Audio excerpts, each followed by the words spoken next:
मैया मन के जोहार करत हे।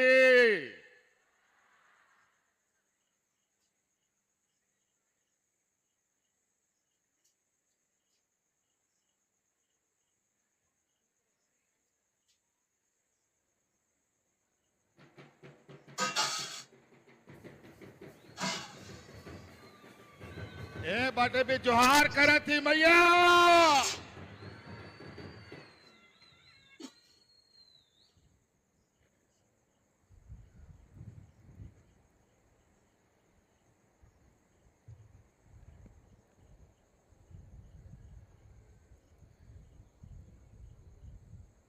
आज इस झारखंड के धरती के इस राजधानी पर रांची में राज्य की आधी आबादी के सम्मान में आयोजित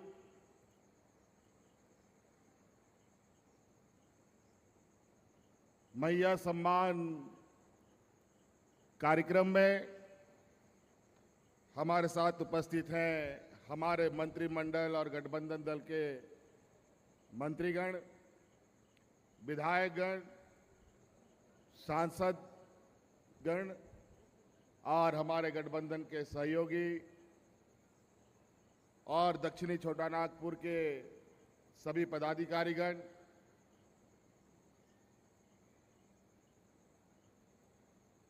और विशेषकर आज यहां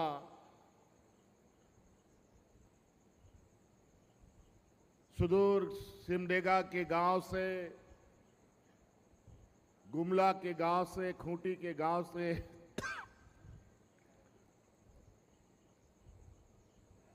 लोहरदगा के गांव से, अलग अलग कोने कोने पंचायतों से आए हुए आप सभी माताओं बहनों का मैं हार्दिक हार्दिक अभिनंदन करता हूं और एक बार फिर से आप सबको जोहार करता हूं। आज हम लोगों का ये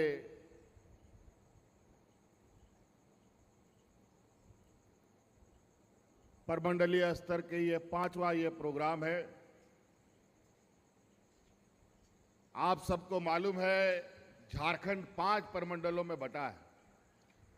संथाल परगना परमंडल, कोल्हान परमंडल,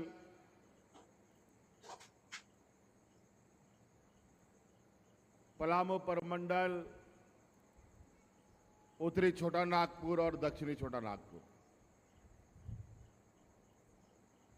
आज यहां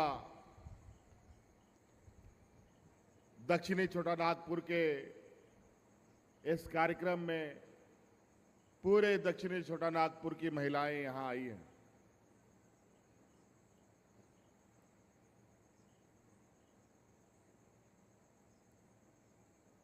और इसी तरीके से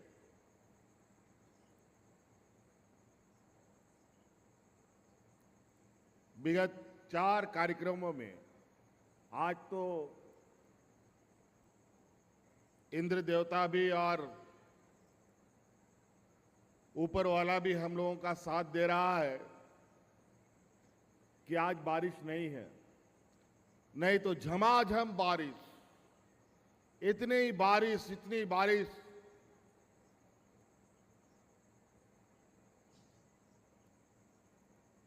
कि कभी ऐसा लगा कि कार्यक्रम तो हम लोग कर ही नहीं पाएंगे। लेकिन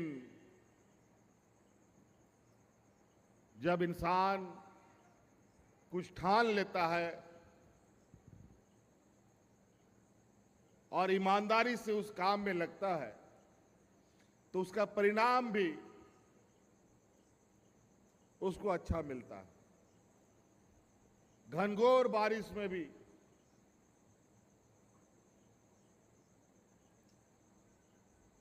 हमारी महिलाओं ने, इस राज्य की बेटियों ने, बहनों ने उन सभी कार्यक्रमों का रिकॉर्ड तोड़ दिया जो 2019 से पहले कोई कार्यक्रम हुआ करता था, एक से बढ़कर एक। और उसके बाद आज राजधानी में दक्षिणी छोटा नागपुर का ये जन सैलाब तो मानो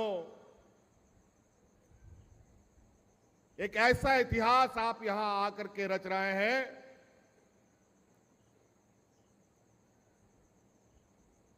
और इस मैया सम्मान योजना को आशीर्वाद देने और सम्मान देने जो आप लोग यहां पहुंचे हैं, गांव-गांव, पंचायत-पंचायत, टोला-टोला से, और आपका इस आशीर्वाद के बदौलत जो हमें ताकत मिल रही है, मुझे लगता है आने वाला समय में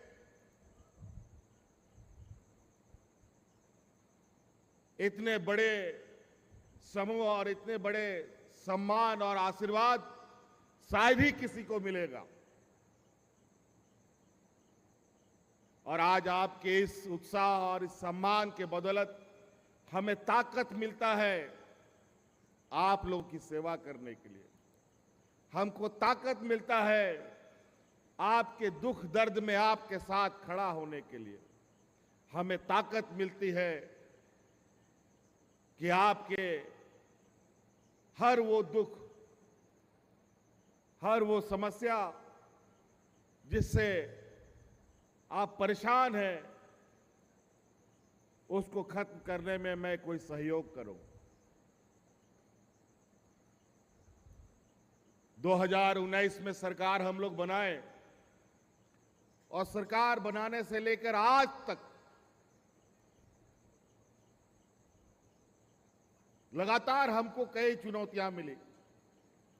सरकार बनने के बाद कोरोना जैसा महामारी आया, आप सब लोगों ने देखा कि कितना डरावना, कितना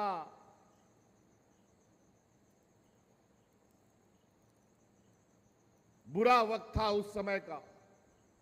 हम लोग ठीक से सरकार भी बना नहीं पाए थे। कोरोना का मकड़जाल पूरा देश दुनिया को जकड़ लिया। सब लोगों को घर में अपने से ताला लगा लगा करके रहने के लिए आदेश हो गया।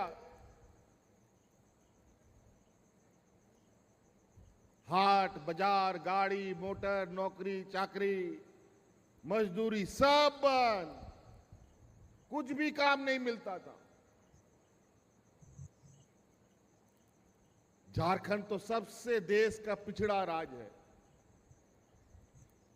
कहने को तो इस राज्य को सोने का चिड़िया दुनिया में लोग बोलता है, लेकिन बहुत दुर्भाग्य की बात कि सोने की चिड़िया की इस राज्य में लोगों को तन ढकने का भी कपड़ा उपलब्ध नहीं होता।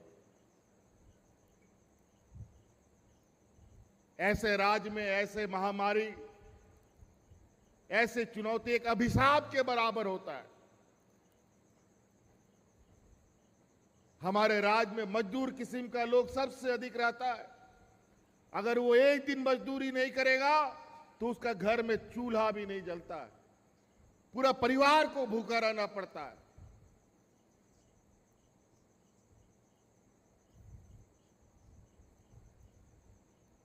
और ये बात हमसे अच्छा बेहतर कोई नहीं बता सकता। हमारी सरकार से ज्यादा इस समस्या को और कोई नहीं बता सकता।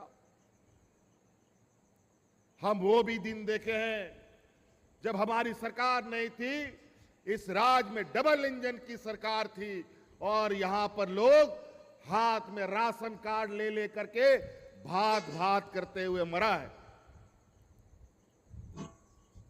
गुमला सिमडेगा तो इसका गवाह है कि कितने लोग मरे, महिलाएं मरी, बच्चे मरे। और उस समय हम लोगों ने कमर कसा कि नहीं, इस डबल इंजन को उखाड़ फेंकना पड़ेगा नहीं तो यहां के लोग भूख से ही मर के खत्म हो जाएंगे। हम लोगों ने ताकत लगाया, आप लोगों का आशीर्वाद मिला और हम लोगों ने सरकार बनाया। डबल इंजन की सरकार को उठा के बाहर फेंक दिया। लेकिन सरकार तो बनाए, कोरोना का महामारी आ गया और उससे बड़ा मुसीबत। अब क्या करें? ना अस्पताल का स्थिति हमारे राज्य में ठीक, ना डॉक्टरों की स्थिति ठीक। ऐसे हालात में हम लोग क्या करें समझ में नहीं आता था। रात दिन हम लोग जगे रहते थे और उसमें बहुत बड़ा समस्या कि हमारा इस राज्य का बड़े पैमाने में अपना परिवार को पालने के लिए दूसरे राज्य में रोजगार करने के लिए हमारे नौजवान लोग जाते थे। वहां भी उन लोग को नौकरी से बाहर निकाल दिया और घर भी लौटने के लिए ना गाड़ी, ना मोटर, ना ट्रेन, ना बस, ना कुछ भी, सब बंद। लेकिन आप याद कीजिए वो दिन कि पूरा देश में पहली बार आपका ये बेटा, ये भाई आपके परिवारजनों को हवाई जहाज से लाद लाद करके आपके घर में पहुंचाने का काम करता था।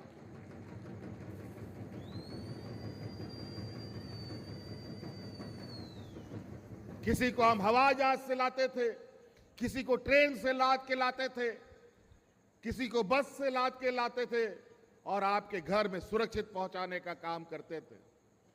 लेकिन बात यहीं तक खत्म नहीं होता था। बेचारा मजदूर किस्म का आदमी, काम धंधा बंद, मजदूरी भी बंद, घर चलेगा कैसे? उस समय आप लोगों ने, इस राज्य की आधी आबादी, हमारी दीदियों ने सरकार के साथ खड़ा होने का निर्णय लिया। और याद कीजिए वो दिन कि इस राज्य की महिलाएं दीदी गांव गांव, पंचायत पंचायत में दाल भात बना बना करके हमारे मजदूर भाइयों को मुफ्त में खिलाने का काम करती थी।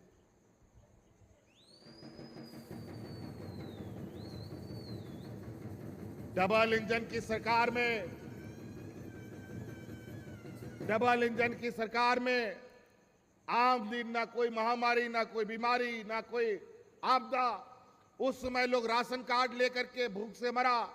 लेकिन इतना बड़ा कोरोना आया, हम लोगों ने एक भी मजदूर हो, किसान हो, आदिवासी, दलित, पिछड़ा, कोई भी हो, किसी को भूख से मरने नहीं दिया। और उसी दिन हमने ये संकल्प लिया, इस राज्य की आधी आबादी के लिए हमें कुछ करना पड़ेगा। धीरे धीरे समय बीतता गया। 2-2.5 साल के बाद कोरोना का बादल छटने लगा। जब हम काम करना शुरू किया तो हमारे विपक्ष का लोग, ये भारतीय जनता पार्टी का लोग मेरा टांग खींचना शुरू कर दिया, हम पर झूठा आरोप लगाना शुरू कर दिया। 2 साल तक ईडी सीबीआई करता रहा। जब आखिरकार नहीं सका तो जबरदस्ती जेल के अंदर में भी डाल दिया हमको 5-6 महीना तक। लेकिन सच तो सच है, पानी में पैखाना करने से क्या पैखाना डूबता है क्या? फिर बाहर आ जाता है। यही गंदगी इन लोगों ने फैलाया और आखिरकार आप लोग का प्यार, आप लोग का आशीर्वाद से आज हम फिर आपके सामने आके खड़े हैं।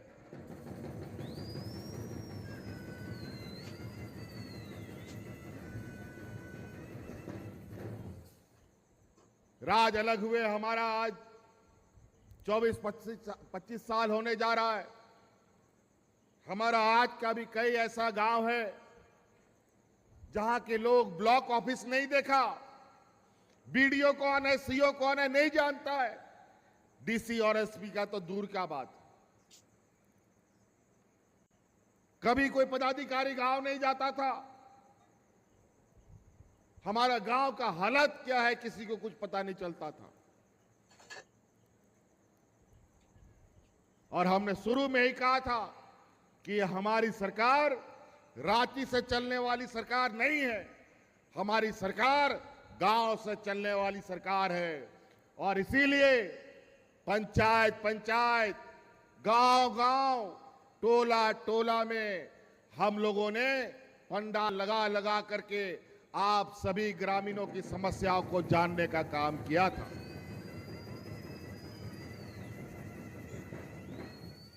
एक बार नहीं, अनेकों बार पदाधिकारी लोग को गांव में भेजकर आपके लिए, आपकी समस्या को ठीक करने के लिए हमने भेजा था। कोई लैपटॉप लेके जा रहा है, कोई कंप्यूटर लेके जा रहा है, कोई बैलगाड़ी में जा रहा है, जहां रास्ता नहीं हुआ ट्रैक्टर में जा रहा है, मोटरसाइकिल में जा रहा है, गाड़ी में जा रहा है, साइकिल में जा रहा है, लेकिन जाता जरूर था।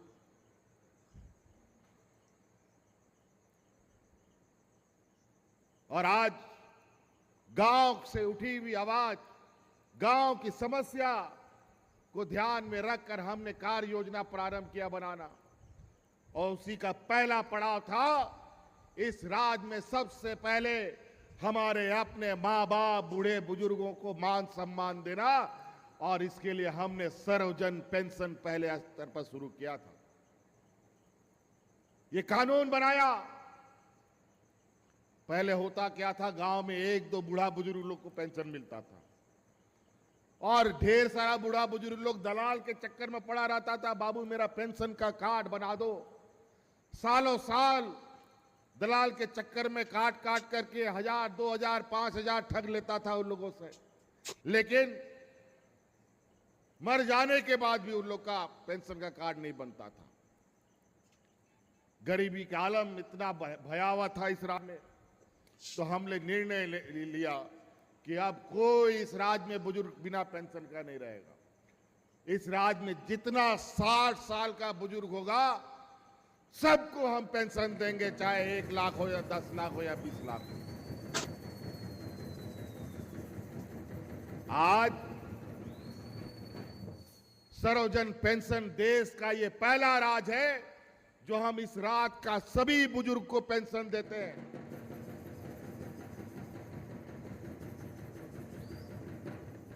उसमें भी हम थोड़ा बहुत अपना सरकार का खजाना टटोलते हुए निर्णय लेना पड़ता है, कितना हम मदद कर सकते हैं, नहीं कर सकते।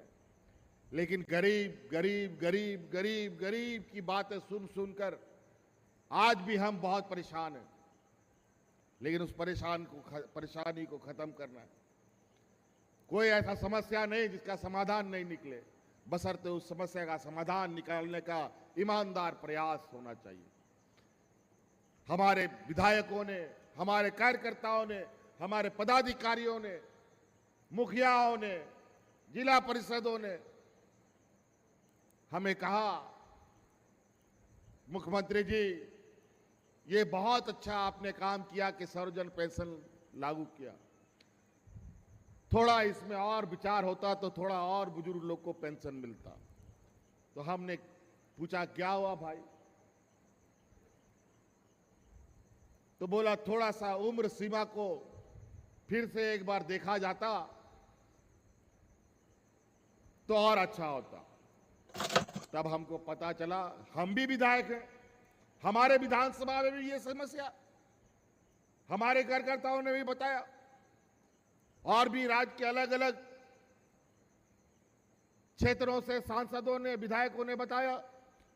बात तो सही है, उस समय सरकार का खजाना भी बहुत अच्छा ठीक नहीं था, लेकिन फिर भी हमने ईमानदारी से प्रयास किया, उस कानून में एक बदलाव किया कि महिलाओं में जो 60 साल हमने लगाया उस 60 साल को भी घटा करके 50 साल कर दिया।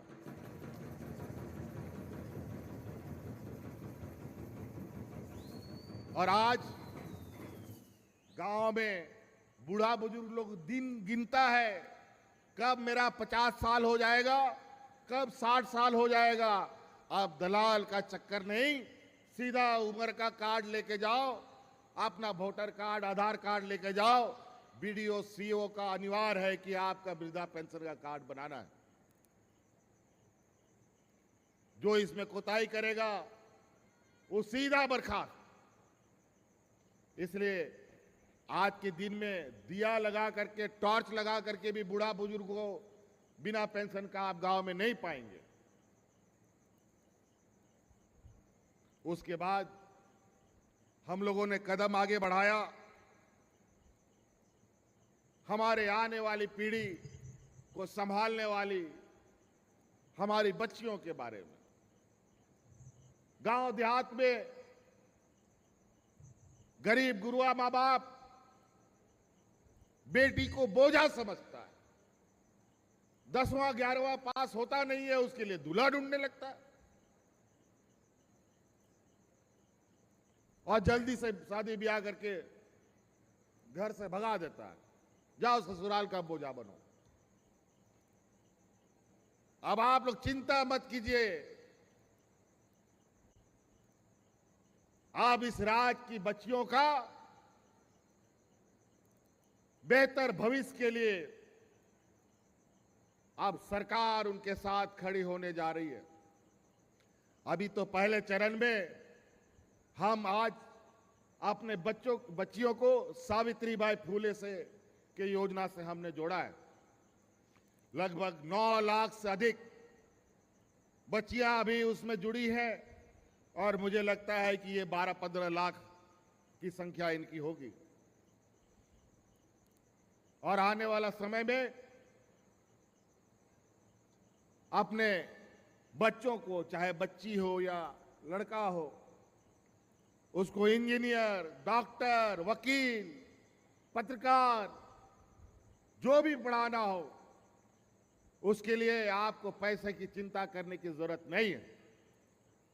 उसके लिए हमने गुरुजी स्टूडेंट क्रेडिट कार्ड लाया है।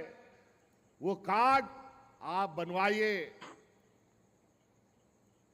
जब बेटा बेटी आपका डॉक्टर के लिए एडमिशन के लिए जाएगा, इंजीनियर बनने के लिए एडमिशन के लिए जाएगा, ऊंची पढ़ाई के लिए जब जाएगा और कॉलेज वाला बोलेगा कि तुरंत तुम 5 लाख 10 लाख रुपया जमा करो, तो हमारा गांव का बूढ़ा बुजुर्ग गरीब लोग नहीं ला पाता है। लेकिन गुरुजी क्रेडिट कार्ड आप बैंक में लेके जाइए, 15 लाख तुरंत आपको पैसा मिलेगा और अपने बच्चों को पढ़ाइए। और कुछ गिरवी रखने की जरूरत नहीं है। जब तक आपका बच्चा पढ़ेगा, उस बैंक को पैसा वापस करने की जरूरत नहीं। पढ़ाई पूरा कर लेगा, नौकरी पा लेगा, तब उसको धीरे धीरे पैसा वापस कर देना। 4% का इंटरेस्ट, साधारण इंटरेस्ट पर 4% में कोई बैंक इंटरेस्ट नहीं, कोई लोन नहीं देता। और यहां के आदिवासी, दलित, पिछड़ा को तो 4% तो छोड़ो, 10-12% में भी हमको लोन नहीं मिलता। हमारा जमीन गिरवी नहीं रखता, वो भी व्यवस्था कर दी। फिर हम लोग आगे बढ़े। हमारे इस राज्य की आधी आबादी, हमारा महिला दीदी के लिए हम लोगों ने अभी अभी आपको पता है, हम शुरू से जब से सरकार बना है, डबल इंजन की सरकार ने तो इस राज्य का खजाना को खखोर खखोर करके सब निकाल लिया था। एक नया नहीं बचने दिया इस राज्य के खजाने में। हम लोग को भी माथा हम लोग पकड़ लिए, भाई हम लोग सरकार चलाएंगे कैसे, खजाना में तो 1 रुपया नहीं। फिर हम लोग भी खोजबीन चालू किया, हम लोग का पैसा सब किधर चला गया। यहां कोयला, लोहा, अभ्रक, सोना, चांदी सब निकलता है, फिर कैसे खाली हो गया खजाना। फिर पता चला कि एक कोना में सिर्फ कोयला कंपनी के पास भारत सरकार हमारा 1,36,000 करोड़ रुपया बकाया लेके बैठा है। हम लोगों ने तुरंत हिसाब किताब जोड़ घटाव गुना भाग किया, पहुंच गए दिल्ली और हमने कहा हमारा पैसा वापस करो। हमारा यहां गांव देहात खेत खलियान से जो कोयला निकाले हो उसका पैसा दो। जब हम ये मांग करना शुरू किए तो हमारे पीछे ईडी सीबीआई दौड़ा दिया, जेल में डालने के उपाय ढूंढने लगे।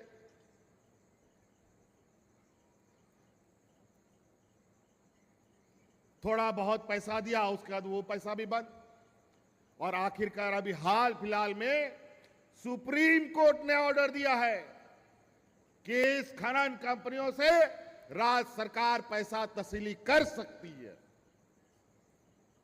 जो हम पहले से मांग कर रहे थे। जैसे सुप्रीम कोर्ट का यह आदेश आया तो हमने कहा अब हम अपना काम तेजी से करेंगे और उसका पहला पड़ाव में इस राज्य की आधी आबादी जो महिलाएं हैं उसको 21 साल से 50 साल तक के लिए हर साल 12,000 देने का निर्णय हमने किया।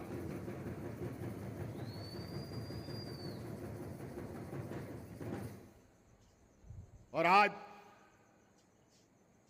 हर एक महिला को, लगभग 50 लाख महिला इस राज्य में इस मैया योजना से जुड़ चुकी है। मात्र 20-25 दिनों में 50 लाख महिलाओं के खाते में पैसा जा चुका।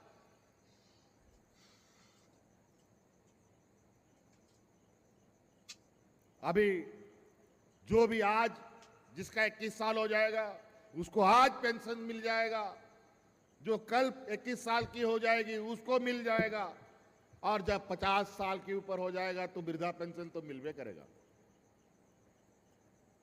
और इस राज्य की बच्चियों को पैदा होने से लेके उसके मरने तक हम कुछ न कुछ देने का हम लोगों ने संकल्प लिया है। अब महिलाएं बोझा नहीं बनेंगी। महिलाओं को पढ़ाइए, लिखाइए, काबिल बनाइए। और आज हमारे अनपढ़ होने का, गांव देहात में पढ़ा लिखा नहीं होने का लोग फायदा उठाते हैं, हमें बेवकूफ बनाते हैं, और जो थोड़ा बहुत बोलने का ताकत रखता है उसको जेल में डाल देता है। आज अनेक गरीब गुरुआओं की आवाज उठाने वाला लोगों को जेल में डाल दिया जा रहा है।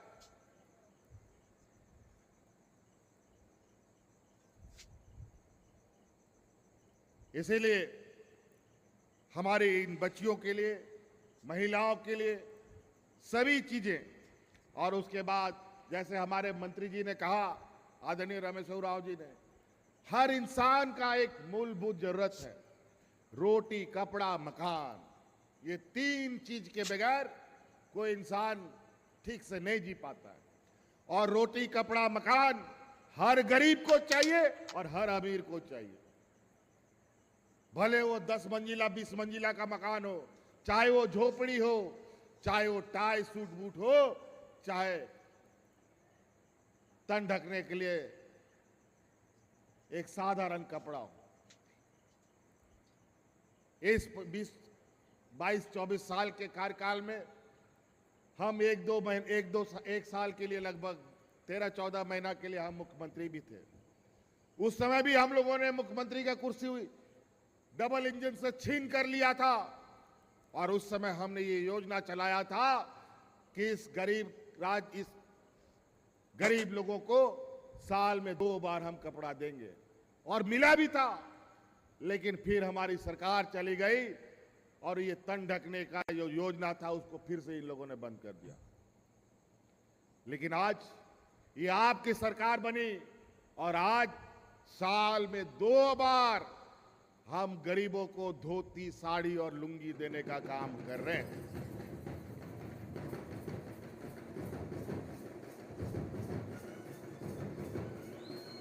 कई ऐसी चीजें। हमारा इस राज्य में गरीबी इतना है,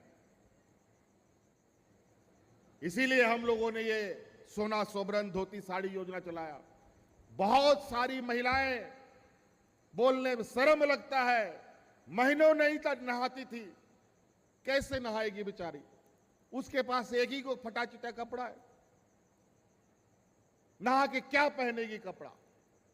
इसीलिए हम लोगों ने गरीबों के लिए सोना सोबरन धोती लुंगी साड़ी योजना लाया, ताकि वो भी मान सम्मान से जी सके। डबल इंजन की सरकार ने इस राज्य के 11 लाख राशन कार्ड डिलीट कर दिया था। आपका ये सरकार बना, हम लोगों ने 20 लाख नया हरा राशन कार्ड गरीबों में बांटने का काम किया। उसमें भी पक्षपात, उसमें भी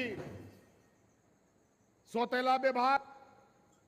हमको लगा कि सरकारी दुकान से हम लोग दाल चावल खरीदेंगे और गरीबों को बांटेंगे, लेकिन भारत सरकार ने सरकारी दुकान से हमें दाल चावल भी खरीदने का अवसर नहीं दिया। हम लोगों ने खुले बाजार में महंगे दर पे दाल चावल खरीद करके बांटना शुरू किया। फिर कुछ समय के लिए हमें परमिशन मिला खरीदने का, फिर मिलता है, फिर नहीं देता है, 2 महीना देता है तो 2 महीना छोड़ देता है, तो रुक जाता है कभी कभी। और इधर सरकार गिराने का आए दिन प्रयास, कभी इस विधायक को खरीदो, कभी उस विधायक को खरीदो, यही इनका काम है। गरीब गुरुआ, इस राज्य के किसान, मजदूर, दलित, पिछड़े नौजवानों के बारे में इनको सोचना नहीं है। इनको हर हाल में, जहां इनको सरकार से बेदखल कर दिया गया, चुनाव में हार गए, वहां पर इन प्रकार सरकार गिराओ, विधायक खरीदो और सरकार बनाओ, यही काम में लगा रहता है लोग, और कोई काम नहीं। देश जाए भाड़ में, राज्य जाए डूब, लेकिन अपना सरकार बने रहना चाहिए, यही इनका सपना है। इस राज्य को जो आवाज देने की योजना है, हम लोगों ने राशन कार्ड दिया पेट भरने के लिए, पेंशन दिया घर द्वार चलाने के लिए, तन ढकने के लिए कपड़े दिए। अब हम लोगों ने आवाज शुरू किया। पहले प्रधानमंत्री आवास लोगों को मिलता था, जिसको कॉलोनी कॉलोनी लोग बोलते हैं गांव में। हम लोग गला फाड़ फाड़ के चिल्लाते रहे कि केंद्र सरकार का जो हिस्सा है प्रधानमंत्री आवास में, उसका हिस्सा हमें दो। और हम अपना हिस्सा लगा करके, जो केंद्र सरकार ने लिस्ट बनाया था 4 लाख गरीबों का, उसको हम लोग आवाज देंगे। लेकिन वो पैसा हमें नहीं मिला। वो पैसा बल्कि हमारे बगल में जो बीजेपी का सरकार चलता है यूपी में, वहां दे दिया। विभागीय मंत्री, हम भी, पदाधिकारी भी दिल्ली जाते थे, दिल्ली आते थे, दिल्ली से आना जाना, ये सिलसिला चलता रहा कि कुछ मिल जाए, कुछ मिल जाए। आखिरकार इन लोगों ने हाथ जोड़ दिया कि नहीं देंगे। तो हम बोले ठीक है, मत दो। अब हम लोग अपना जुगाड़ करते हैं। हम लोगों ने अपना सर्वे कराया। उनका सर्वे में 4 लाख गरीब था और हमारा सर्वे में 20 लाख से अधिक गरीब है जिसको आवाज की आवश्यकता है। और उन सभी 20 लाख को आवाज देने का संकल्प हमने उठा लिया। और आने वाला 5 साल के अंदर उन 20 लाख परिवारों को पूरा आवास देकर पक्का मकान बनाने का योजना तैयार हो चुका। हर साल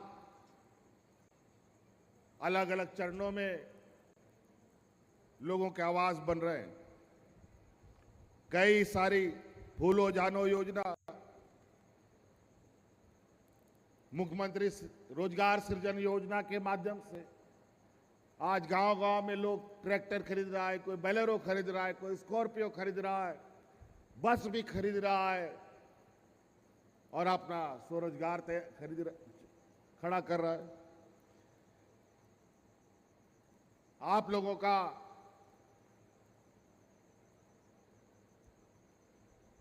आर्थिक स्थिति को ध्यान में रखकर, आप गांव की गरीबी को ध्यान में रखकर, आपको यह भी मालूम होगा कि इस राज्य के गरीबों का 200 यूनिट बिजली भी हमने फ्री कर दिया।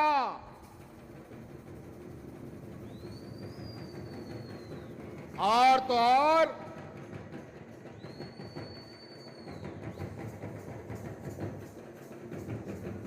200 यूनिट बिजली फ्री हो गया।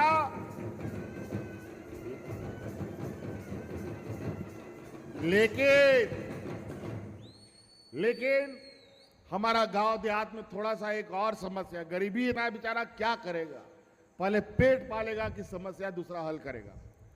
लेकिन जो पहले जलाया था बिजली, उसका बकाया भी बचा हुआ है। उसके चक्कर में लगातार बिल आता है। लेकिन आपको हम बता देना चाहते हैं, हमने निर्णय ले लिया, अब उसका आदेश निर्गत होना बाकी है कि जो गरीब गुरुआ लोगों का जो बकाया बिजली का बिल था, उसको भी हमने माफ कर दिया।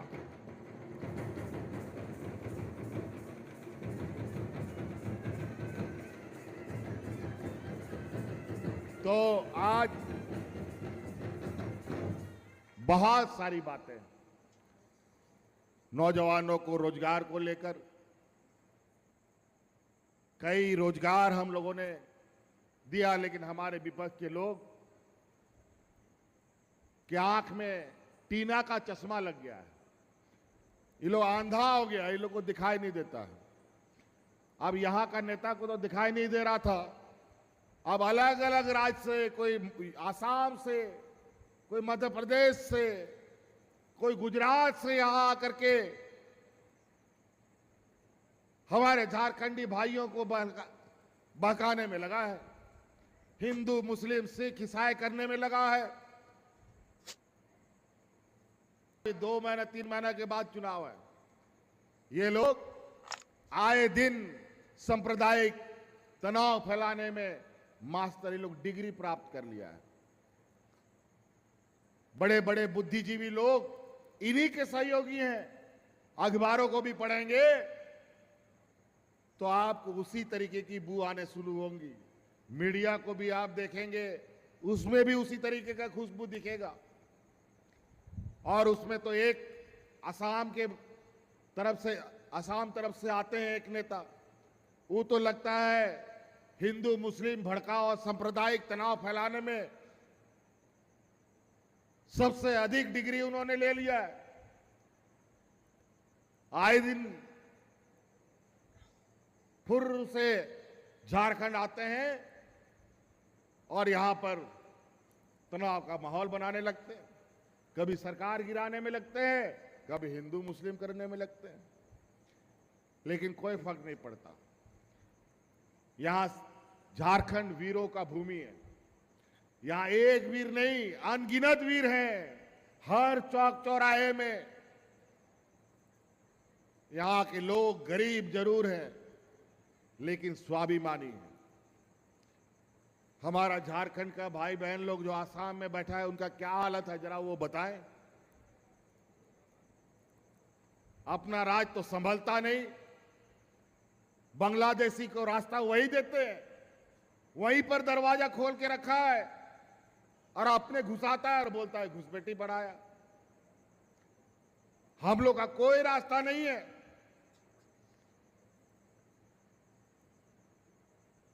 उन्हीं के रास्ते से लोग आते हैं और खुद बोलते हैं, हम थोड़ी बोलते हैं, ये खुद बोलते हैं आसाम के रास्ते से लोग आते हैं, अलग अलग राज्यों में जाते हैं। अरे भाई, जब आप ही के यहां रास्ता है तो रास्तों का काहे नहीं बंद कर देते हो?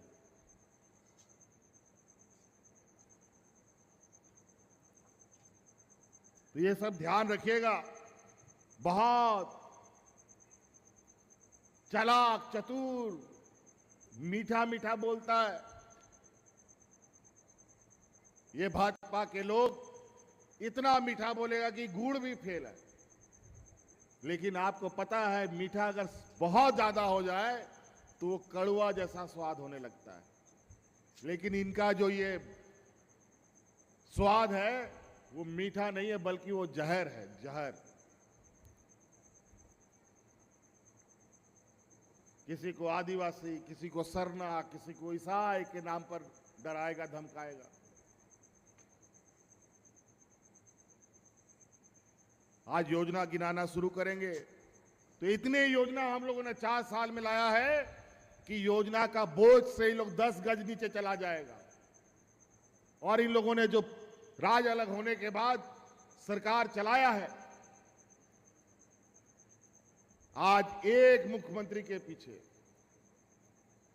हमारे पीछे, हमारे विपक्ष में 7 मुख्यमंत्री पूर्व के होकर के पीछे पड़े हुए हैं कि कैसे गठबंधन सरकार को गिराओ, जेल भेजो। अभी फिर से तैयारी इन लोगों ने शुरू कर दिया है, चूंकि चुनाव का समय आने जा रहा है, क्योंकि उनको लगता है कि हम अकेले हैं तो मिलकर के हमारा शिकार कर लेंगे। लेकिन ये मेरा मानना है, जो सामने बैठी दीदी है, जो सामने बैठी शेरनी है, ये लोग आपका मुंह तो जवाब देंगे और आपको अपने अपने राज्यों में खदेड़ने का काम करेंगे। हम मुख्यमंत्री मैया योजना इसलिए नहीं लाया है कि आपको 1,000 रुपये और 12,000 रुपये साल का दें। आने वाला 5 साल के अंदर आपके हर एक घर में हम 1-1 लाख रुपया पहुंचाएंगे। वो कैसे पहुंचाएंगे, वो मेरा जिम्मेवारी। और ये पैसा देने के पीछे मेरा मनसा ये नहीं है। ये लोग बोलते हैं वोट बैंक के लिए पैसा बांट रहा है। हमें पता है कि हमारे गांव के लोगों को क्या चाहिए। आज के दिन में भी हमारे गांव देहात में लाखों परिवार ऐसे हैं जो अपना घर चलाने के लिए अगल बगल महाजनों से कर्जा लेते हैं। कर्जा लेकर के अपना बाल बच्चा को पढ़ाई कराता है, इलाज करवाता है, घर भी चलाता है। लेकिन आने वाला समय में 5 साल के अंदर हम आपको ऐसी मजबूत करेंगे कि किसी के सामने आपका परिवार हाथ नहीं फैलाएगा।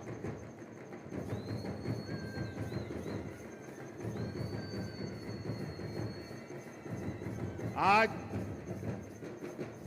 हम हाट बाजार जाते हैं, कई बार भटकते भटकते, पहले तो बराबर जाते थे, आज समय के अभाव में कम जाते हैं, लेकिन लोगों को भी भेजते हैं। कभी कभी हम अचानक भी पहुंच जाते हैं। कई महिलाएं सब्जी बेचती है बाजार में, तो पता चलता है कि सब्जी किसी महाजन से 50,000 टका उधार ला करके बाजार से खरीद करके बेचारा यहां बेचता है, 10-20 टका अधिक कमा लेती है उसी में। लेकिन आपके पास जब अपना आपका पैसा होगा तो किसी महाजन के पास कर्जा और उधार लेने का जरूरत आपको नहीं पड़ेगा। कई योजनाएं हम लोगों ने चला रखी हैं, उससे आप स्वरोजगार भी चला सकते हैं और रोजगार भी दे सकते हैं। आजकल मौसम बहुत खराब हो रहा है, समय पर बारिश नहीं होता है तो कम होता है, या तो बाढ़े आने लगता है। सब किसान अस्त व्यस्त है आज के दिन में। पूरा देश में परिवर्तन, जलवायु में परिवर्तन हो रहा है।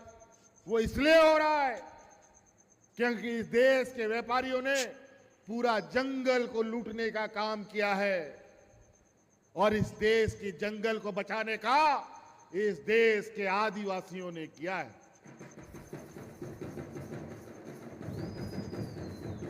और आज उसी का परिणाम है कि जलवायु में बदलाव, ठंडा में गरम, गरम में ठंडा, बारिश में बाढ़, सूखा, कोरोना जैसा महामारी, यही सब होता है प्रकृति के साथ ज्यादा छेड़छाड़ करने से। आज इसीलिए हम लोग किसान भाइयों के लिए बिरसा हरित ग्राम योजना हम लोग लेके आए हैं, मुख्यमंत्री पशुधन योजना लेके आए हैं, दीदी बाड़ी योजना लेके आए हैं, दीदी बगिया योजना लेके आए हैं। वो इसलिए लेके आए हैं कि आप धान मड़ुआ में ही आप सीमित ना रहें, बल्कि आप फलदार पेड़ लगाइए, आम का पेड़ लगाइए, लीची का पेड़ लगाइए, पपीता का पेड़ लगाइए, अमरूद का पेड़ लगाइए, महुआ का पेड़ लगाइए। तरह तरह का पेड़ लगा करके आप अपना खेती बाड़ी का काम लगातार कर सकते हैं। जानवर भी पाल करके आप आमदनी बढ़ा सकते हैं। हमारे इस राज्य में अंडा दूसरे राज्य से लाना पड़ता है, खस्सी का मीट दूसरा राज्य से खस्सी आता है, मछली बेचने के लिए आंध्रा से मछली आता है।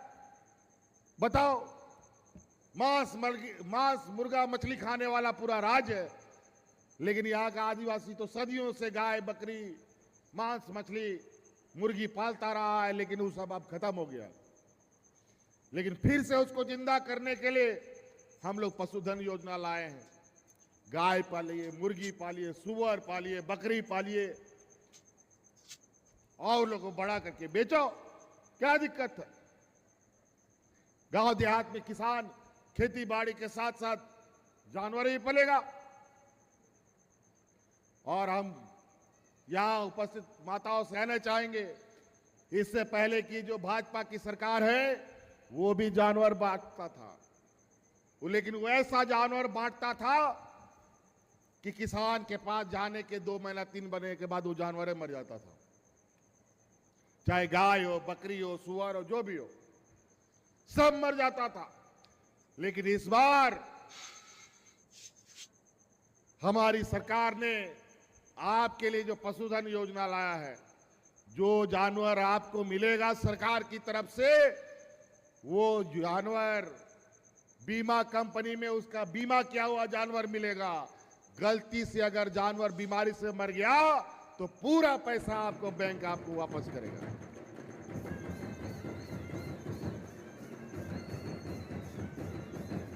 तो आपका पैसा भी नहीं डूबेगा।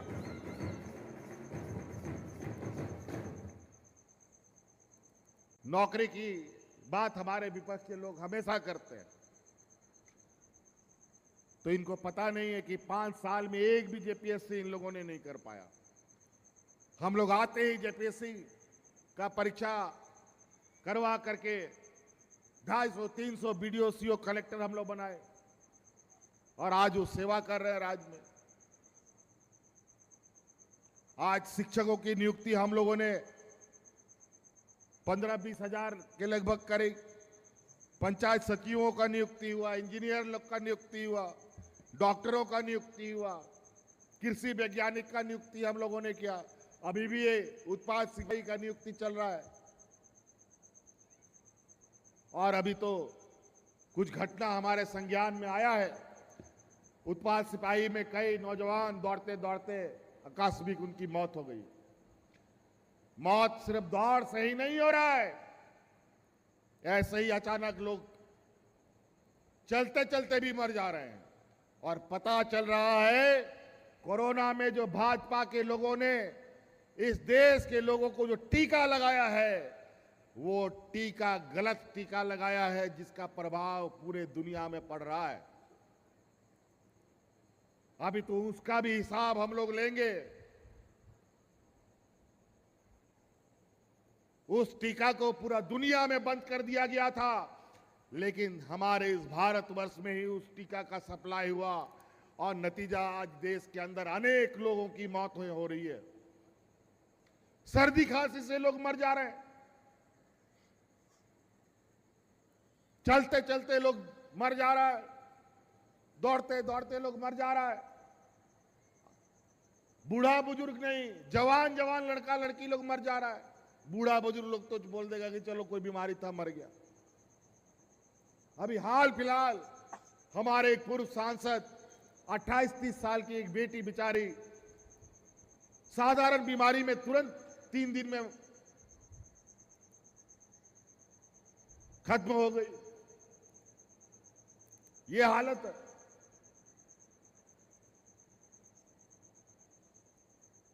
इन लोगों ने बड़े चतुराई से और जो उस दवा को बंद करने का पूरा दुनिया में उसका नोटिस जारी हुआ और इन लोगों ने पैसा और चंदा तसीली करने के लिए मार वो सब दवाई गरीबों और पूरे देशवासियों को जबरदस्ती ठुकवा दिया।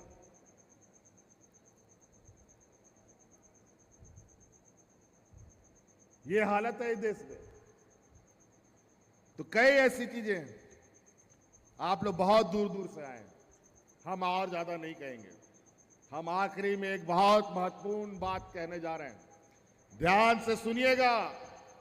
हमारी माताएं बहनें आप ही लोगों के लिए है। अभी जब ये कार्यक्रम चल रहा था, इस कार्यक्रम के दौरान मुझे फिर से ये आवाज हमारे गांव से उठ के आई है कि हम लोगों ने 21 साल से लेकर के 50 साल 49 साल तक की महिलाओं को मैया सम्मान योजना से जोड़ा है। लेकिन इसमें हमने पहले कहा ना कि बेटी के जन्म से लेकर मृत्यु तक कुछ ना कुछ हम देंगे आपको। इसमें थोड़ा सा एक और चीज कमी रह गई थी। हम स्कूल तक गए, 12वीं तक के बच्चों को कुछ ना कुछ बेटियों को दे रहे हैं।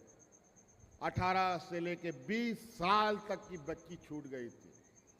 और अब हम बहुत जल्द 2-3 दिन के अंदर और संभवतः अभी सरकार आपके द्वार के अंदर में भी 18 से 20 साल की बच्चियों को सम्मान योजना में जोड़ने का काम किया जाएगा।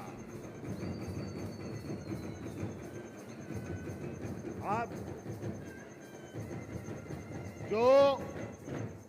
जो हम लोगों ने 21 साल से शुरू किया है, उसको अब हम लोग 18, 19, 20 से शुरू करेंगे, ताकि हमारी कोई भी बच्चियां ना बचे, कोई भी महिलाएं ना बचे।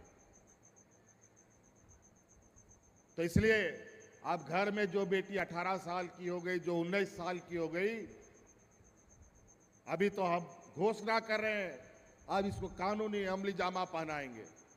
लेकिन सरकार आपके द्वार अभी जो चल रहा है, उसमें उन बच्चियों का भी फॉर्म भरवाइएगा, उसका भी हम डाटा एंट्री करके रखेंगे। जैसे ही हम कानून बनाएंगे, उनके खाता में भी हम पैसा डाल देंगे।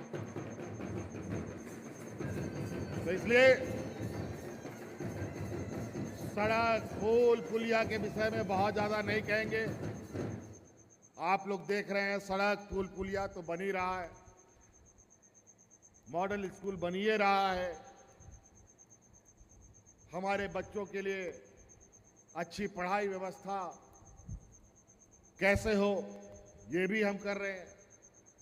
हमारे प्रखंड स्तर पर हमारा ट्रेनिंग कोचिंग चल रहा है, और उस ट्रेनिंग कोचिंग में आने जाने का खर्चा भी राज्य सरकार भत्ता दे रही है हमारे नौजवानों को। तो आप लोग भी हुनरमंद बनिए, पढ़ाई के क्षेत्र से आगे बढ़ना है, उस माध्यम से बढ़िए। स्वरोजगार के माध्यम से जाना है, उस माध्यम से आगे बढ़िए। सारे रास्ते आपके लिए खोल रखिए। इसलिए आज के दिन इतने ही कहेंगे, आप लोग भी वापस जाएंगे। लेकिन अभी हम लोग फिर आपके जिले जिले में जाएंगे और आपके इन समस्याओं के बारे में जानने, समझने और उसका समाधान करने के लिए काम करेंगे। इसीलिए इन्हीं बातों के साथ यहाँ आए हुए सभी माताएं बहनों को और हमारे साथियों को बहुत बहुत धन्यवाद। फिर से जोहार।